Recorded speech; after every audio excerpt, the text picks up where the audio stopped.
It's been a couple of days since the Borderlands 4 reveal trailer has come out, and I kind of wanted to take a day or two to kind of write out and script what my thoughts were on it, but I kind of just want to be very open about it because this potentially could be the last Borderlands game. Now, just for some context, I've been playing the franchise since the inception, so the very beginning of the franchise, beginning back in 2009 when the first Borderlands game was released. I was with my mom, my dad, and my brother, and my cousin, because my cousin was buying, I think, a Devil May Cry game at the time that was just releasing at a nearby city. We were going to that GameStop specifically, and he picked up a game. While we were there, a GameStop employee offered us, well, not offered us, but kind of talked us into buying Borderlands. That this game had so many weapons, it had so many side quests, it was something crazy. And it was, at the time, you know, there wasn't really a lot of looter shooters at that time, if I'm being quite honest. But there's the context for you guys to know how long I've been playing this franchise. Borderlands 2's, I would say it was one of my favorite games of all time. I have a pretty big list of how many games I love, and I could do a dedicated video to that, but I honestly just want to talk about Borderlands 4 reveal trailer. I kind of went off the rails there, but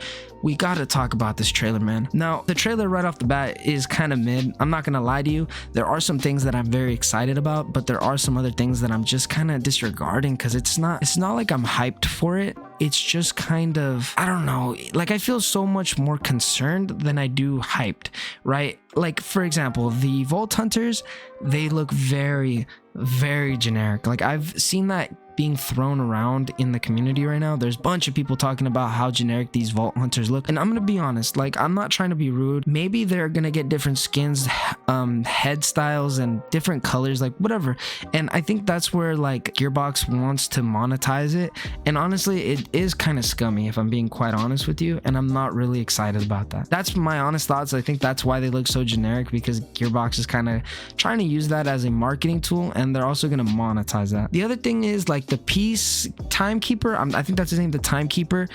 He looks like a very great villain. Like, I'm not even gonna lie, I like his design, right?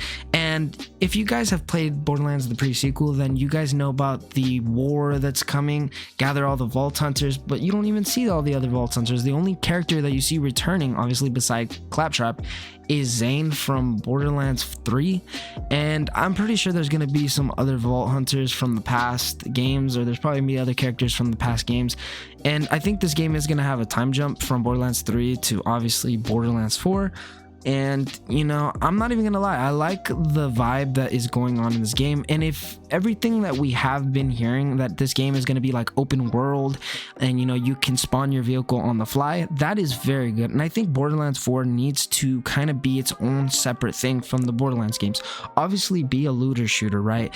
Use the formula that kind of built this franchise, have tons of weapons, those looting mechanics, and you know, obviously the rarities, the different type of weapons you can get, that is all fine, but you know, don't obviously change the game's formula too much to appeal other types of genres. Like, I don't know how to exactly kind of say it, but make Gearbox understand. Like, I hope Gearbox understands where Borderlands is, because Borderlands has been kind of on the decline, and I don't really know if this game will save the franchise. Like, obviously it's gonna sell well, right? But the reception could be different, and that's where it could kill the franchise, if I'm being quite honest. We could probably not even see another game till a couple years from now, and obviously games take years of development, but I'm talking about maybe like 8 years, you know, something like that. I'm just throwing that out there. I do think that there's a lot of beautiful shots of Kairos. That's one of the planets that that is one of the planets that has been revealed, and I'm honestly excited to see more of this, because I honestly do like the visuals